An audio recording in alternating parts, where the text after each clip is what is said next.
las 7:30 en punto de la tarde, si están ustedes viéndonos en directo. De este 6 de marzo, con puntualidad británica, arrancamos esta segunda y última parte del 19 horas de hoy, el informativo de análisis del 19 2.0. Un espacio en el que nos gusta comentar lo que es la actualidad de Guadalajara, y la actualidad de Guadalajara esta mañana pasaba por la puerta del Hospital Universitario. Hasta allí se han acercado decenas de trabajadores de Transaltozano, los conductores de las ambulancias que se activan a través del 112, conductores que trabajan en el servicio de emergencias y que para hoy y también para el jueves que viene y todos los martes y jueves de este mes tenían convocada una huelga, pero como ya comentamos ayer, la Junta no les ha permitido hacer de facto esta huelga porque les ha puesto unos servicios mínimos del 100%, lo que significa que las personas interesadas en hacer huelga tienen que trabajar. De facto, pues no ha habido huelga. Han tenido algunos problemas con la policía, nos han comentado, porque han hecho una especie de manifestación desde Santo Domingo, donde han levantado el campamento hasta las puertas del hospital, donde han realizado la manifestación, la concentración, han estado cortando el tráfico y no tenían permiso para ello. Así que han tenido algún enfrentamiento de los que nos va a hablar ahora mismo Serafín García, que es el presidente del comité de empresa, y de UGT, que era el sindicato convocante. No, somos el único colectivo de los pocos colectivos que no podemos hacer huelga. Han marcado el 100% de los servicios mínimos y todos los compañeros que están aquí son los que han salido a trabajar sin dormir toda la noche porque les han marcado clave 14 y clave 15 desde la administración o desde la empresa, y esto significa que han tenido que estar 24 horas de su servicio en las puertas de los centros de salud montados en la ambulancia. Eso es lo que han decidido hacer con nosotros. No les importa que estemos cansados, que tengamos accidentes o que no atendamos bien a la población. No les importa. Esto es economía. Es lo único de lo que estamos hablando. Economía pura y dura. No, nosotros estamos en una concentración que ya fijamos como día de huelga.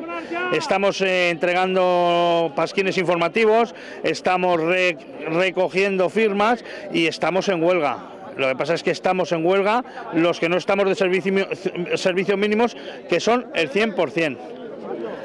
Vale, los que nos han nombrado. También queremos deciros que, aparte que estamos como siempre encantados con la población de Guadalajara, queremos informar a la población de Guadalajara y a la provincia de Guadalajara que ahora mismo no se están cumpliendo, están hasta incumpliendo el contrato que tienen con la administración, y suponemos que la administración ya es sabedora de esto.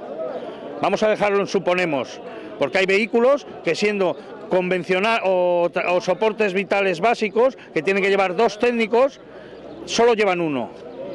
Hay pueblos en la provincia de Guadalajara, pueblos cabeceras de comarca, que en vez de llevar 2 técnicos tiene que ir solo el conductor, y en algunos casos ni siquiera el conductor, porque no lo tienen, y ponen al técnico sin categoría de conductor y sin experiencia en el manejo de un vehículo de urgencias. Lo tienen obligado o no obligado, no lo sé, porque no me lo quieren decir con la suficiente libertad como para tener un criterio, pero están obligados a conducir una ambulancia ahora mismo. El campamento de Santo Domingo, nuestro objetivo era hasta hoy tenerlo y subir desde Santo Domingo aquí a hacer el primer día de concentración y de huelga. Lógicamente, hemos tenido muchos problemas con las fuerzas del orden público porque hemos subido sin permiso y bueno, pues nos han amenazado seriamente, y vamos a valorar a ver lo que vamos a hacer hasta ahora. Pero lo que está claro es que los días de huelga son los que están fijados y son los que vamos a hacer. De momento. Lo que nos pasa.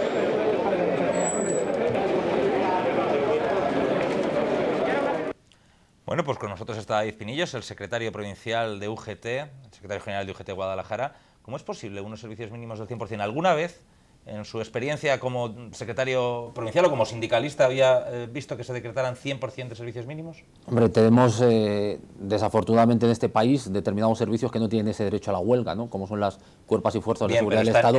En este caso estamos en ese aspecto. De todas formas, estamos valorando y estamos estudiando, y mañana probablemente una reunión de mayor tranquilidad y sosiego, valorando incluso la posibilidad de tratar de emprender algún tipo de acción legal precisamente frente a esos recursos decretados, porque entendemos que se está vulnerando o cabe la posibilidad, ¿no?, de que se esté vulnerando el derecho a la huelga como tal constitucionalmente reconocido, aunque ahora mismo también esté en debate, ¿no? Incluso en tela de juicio esa posibilidad de también retocar en medio de toda esta vorágine esa posibilidad de derecho. Lo cierto es que ahora mismo no se ha hecho así, y bueno, pues es una de las cuestiones que se está valorando, porque aun comprendiendo que es un servicio básico indispensable, como bien decía el compañero del comité de empresa, Serafín, bueno, pues evidentemente habrá que tratar de conjugar una cuestión con otra, cuando además nos consta que ese servicio básico indispensable en determinados momentos puntuales está realizando otras labores que no son las que bueno, pues son las suyas habituales, bueno, pues en otros puntos de la geografía provincial, ¿no? Antes, cuando estábamos en la pausa de publicidad, Antonio del Abril le ha saludado a David Pinillos y le ha dicho: hombre, David, ¿cómo estáis los sindicatos? ¿En pie de guerra? Y tú has contestado: no, más bien en defensa propia. ¿Por qué has dicho eso? Pues básicamente porque entendemos que cuando a uno le agreden hay que defenderse, ¿no? Y en esta ocasión la reforma laboral que hay encima de la mesa es una agresión contra los derechos de las trabajadoras y trabajadores de este país, y nosotros en este aspecto, como nos recoge también la Carta Magna, y como también, bueno, pues cada X tiempo en los distintos comicios que celebramos en las empresas, por ejemplo, de esta provincia, donde la Unión General de Trabajadores es el sindicato mayoritario, bueno, pues las trabajadoras y trabajadores de esta provincia nos refrendan para que les representemos como tal, y ante esa agresión que entendemos esta reforma laboral, evidentemente nosotros respondemos. Eso sí, hemos respondido en todo momento tendiendo la mano a una rectificación y a un consenso que llevamos pidiendo, no ahora mismo con el gobierno del Partido Popular, es decir, ahora mismo con el gobierno del Partido Popular, con el gobierno del Partido Socialista, y no en el último año, en el anterior. Desde que la crisis prácticamente se plasma en nuestra provincia, que es con el caso prácticamente de Abicu, ¿no?, que todavía sigue coleando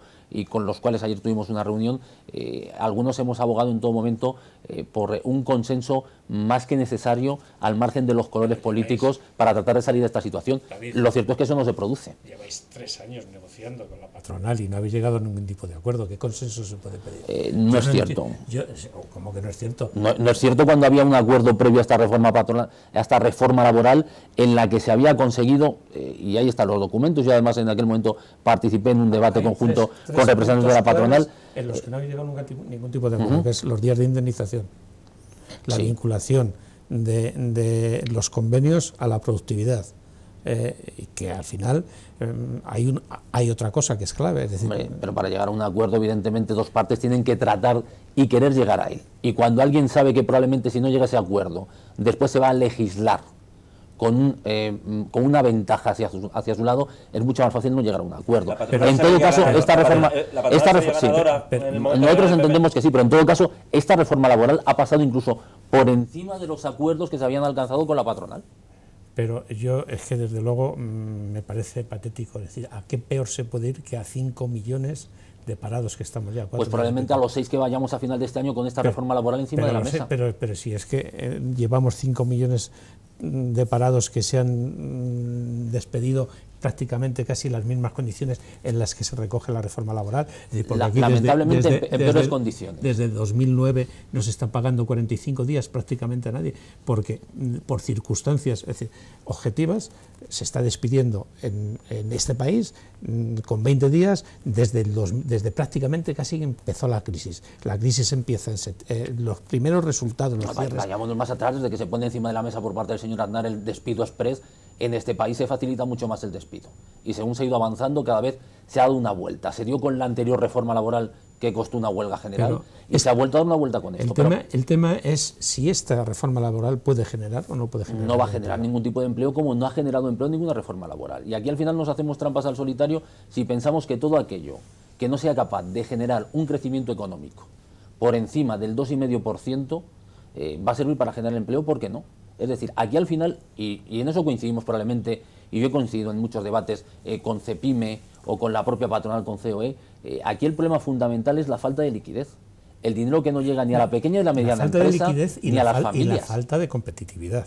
Porque las empresas, es decir, ahora mismo cuando la producción se estanca, el Producto Interior Bruto o la producción se estanca vives de lo que te viene de fuera vía turismo o de lo que exportas. Antonio, ¿y cómo vas a exportar si no somos competitivos? Sí, pero en esa pelea por la competitividad se puede salir de dos formas. Es decir, una, reduciendo el coste de la mano de obra para ponerla a la altura de países asiáticos o del norte de África, que es lo que hace esta reforma laboral. Si otra con el valor añadido que tenemos en este país, invirtiendo como tendría que haberse invertido. Si tú sabes como yo, y no como la mayoría una de las mejores generaciones. Como la mayoría de los trabajadores, sabes como yo, que aquí se ha puesto, se le ha dicho a los trabajadores, os bajáis el sueldo un 15% o a la calle. Y los trabajadores lo han admitido porque preferían ganar un 15% menos pero seguir trabajando. Pero lleguemos a esa circunstancia desde el acuerdo entre las dos partes. Es decir, no demos toda la ventaja a una de las dos partes para que pueda ejercer libremente ese aspecto. Yo entiendo. Porque lo que tú estás diciendo sí que es cierto que lo que ha primado es un acto de responsabilidad. Ya no voy a hablar de los sindicatos, yo entiendo ahora mismo de los propios trabajadores a la hora de llegar a acuerdos. Y esta reforma laboral vulnera totalmente ese equilibrio. Y donde hasta ahora hemos podido tener una paz social, porque yo creo que al final no todos los empresarios son malos empresarios, es decir, no todos los empresarios son patronos, igual que no todos los trabajadores son unos vagos. Y en esta misma provincia podemos verlo un día sí y otro también. Tenemos un valor añadido, un plus añadido en esos aspectos. Tenemos la fortuna de contar con ese valor añadido. Tenemos la mala fortuna de que probablemente en nuestra provincia no se hayan hecho las inversiones necesarias que se han hecho en otros puntos de esta región, y que ahora, bueno, pues probablemente sean muchas más necesarias, pero es que incluso cuando aquí estábamos en pleno empleo técnico, los sindicatos ya decíamos que el pleno empleo de esta provincia era un pleno empleo basado en la construcción y en los servicios. Era un pleno empleo precario, que a las primeras de cambio se va a desmoronar, y es el problema que tenemos ahora mismo. Es el poco empleo que se mantiene. Sí, sí.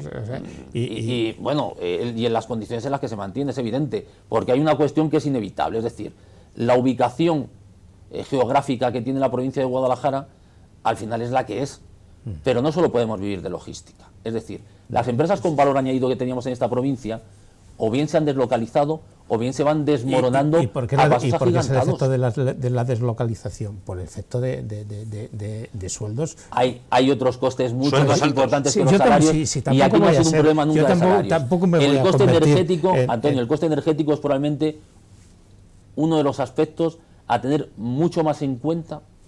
Y el coste de los salarios de los dos gobiernos, algo que se tendría que haber, es algo que no se ha querido abordar en este afrontado país, por consenso del gobierno y de la oposición, incluso cuando han estado las tornas al revés, cuando antes gobernaba el PSOE y estaba la oposición del PP, es algo que se debiera de haber hecho, porque tenemos energía eólica y no somos competitivos. Una pregunta, ¿y va a haber huelga general? Es muy concreta. El día 9 se reúnen los máximos órganos de gobierno de los dos sindicatos mayoritarios y se decidirá, habrá que ver si prima la voluntad que estamos viendo en las encuestas, dicen la mayoría de los ciudadanos. Nosotros seguimos en esa campaña de explicar en qué consiste esta reforma laboral. En todo caso, hay dos factores que no hay que obviar, es decir, no podemos decir que es la mayor agresión a los derechos de los trabajadores de este país y en agresiones más leves haber hecho huelgas generales y no responder con la misma actitud. También es cierto que habrá que ver si eso pesa más que la mano tendida y las circunstancias en las que estamos todos, siendo conscientes de que una huelga general a lo mejor económicamente tampoco es lo que mejor beneficia a este país, pero en todo caso son cuestiones que se están valorando, se están sopesando, se están llevando a los centros de trabajo y probablemente en el transcurso de esta semana se decida. Pues no hay tiempo para más, Antonio, tenemos que despedir, se nos echa el tiempo encima, la publicidad. Ahora mismo les dejamos con Juanjo Ortega, su sección de Deportes Diaria. Pónganse morados, nosotros nos vemos mañana. Hasta luego.